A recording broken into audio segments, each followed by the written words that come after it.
Dobrý večer. Mal to byť šampionát superlatívov, veľká rozlúčka silnej generácie, ktorá si pri odchode do reprezentačného dôchodku chcela na krk zavesiť medailu, ale stačil týždeň a vytriezvenie bolo rýchle, šokujúce a bolestivé. Prehra s Fínskom 1-2 nielen definitívne potvrdila, že slovenskí hokejisti môžu na štvrťfinále zabudnúť, ale naplno ukázala, prečo okrem zápasu so Slovinskom ďalšie nevyhrali. Určite je veľké sklamanie, tak to nie je malé sklamanie, to je veľké, lebo hráme doma minimálne sme mali postúpiť, to je minimum. Je to škoda, pretože ten mančaft bol dobrý, ale asi tá forma nebola načasovaná správne. Našej reprezentácii chýbali góly tých, ktorí v minulosti patrili k najlepším strelcom. No pri obzretí sa za sezónou niektorých hráčov v NHL sa ani nemožno diviť, prečo Gáborík pôsobil na ľade neisto a Marián Hossa sa doslova vytratil. A ani Demitrovi to nešlo a nebol tým rázným dirigentom hry ako inokedy. Tie druhé tretiny, čo sme hrali, ten super nás prekorčľoval a neviem, ako keby sme sa báli hrať alebo čo. A v tretej tretine potom vždy sme ťahali za ten kratší koniec. Pri všetkej snahe Štümpela, Šatana aj úcte k ním vek jednoducho nik nezastaví. A tak z útočníkov vlastne možno pochváliť len dvoch. Tým najproduktívnejším a najbojovnejším bol Naď, no sám sa zranil a na najdôležitejší duel 8 finále nenastúpil. A Hanzuš zasa musel suplovať robotu obrancov. Ja si nemyslím, ja som nehral dobre a je jednu z príčin, prečo sme tak skončili. Takže ja si nemyslím, že som mal dobrý turnaj a hlavne posledné dva zápasy boli veľmi zlé.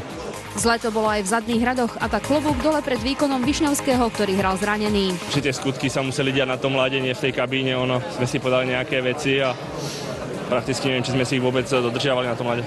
Šampionát nevyšiel ani Halákovi, zrejme ani podľa jeho predstav. Párkrát síce mužstvo podržal, ale niektoré góly idú na jeho vrúb. Spočítať si to vie každý. Takéto zloženie mužstva už asi nikdy nebude a je to naozaj smutné, že sme sa neprobovali ani do štvrťfinále, ale taký hokej, taký je život a raz je človek hore, raz je dole a momentálne sme dole. Počas celého šampionátu nebolo v hľadisku Bratislavskej arény také ticho ako po prehre Slovákov s Fínmi a nebolo to ticho pred búrkou, skôr ako na pohrebe. Sme jediným mužstvom v 8 finále, ktoré ešte nemá ani bod. Pritom až na Cháru, Mesároša, Sekeru a Kopeckého máme v Bratislave to najlepšie z najlepšieho, alebo je tomu tak iba na papieri?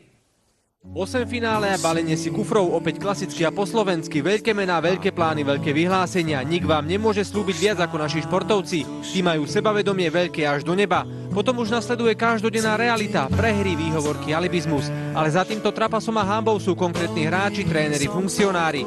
Henlon, Bondra, Demitra, Šatan, Marián Hossa, Gáborík. Veľa kohútov na malom smetisku, ale žiadny líder a šéf. Mužstvo dirigovala trenčianska partia a nie tréner Henlon. K tomu tragický Marcel Hossa, Majeský, Štrbák, Jurčina. Tí tam nemali čo robiť. Ale o pár rokov budeme ešte radi, ak na majstrovstvách sveta budú naši hokejisti hrať aspoň tak, ako Dimitrovci v Bratislave. Ak ešte vôbec budú v A skupine. Lebo aj hokej je iba zrkadlom toho, ako sa v ňom pracuje, aký má systém, koľko sa investuje do mládeže. Nie podľa toho, koľko papalášov sa premáva počas šampionátu v luxusných lóžach, usmieva do kamier fotoaparátov a ako sa páni pred voľbami hrajú na spasiteľov a záchrancov športu pomaly v celom vesmíre. Lebo tak ako teraz nám po šampionáte ostane iba totálne sklamanie, predražená hala a súkromný hotel.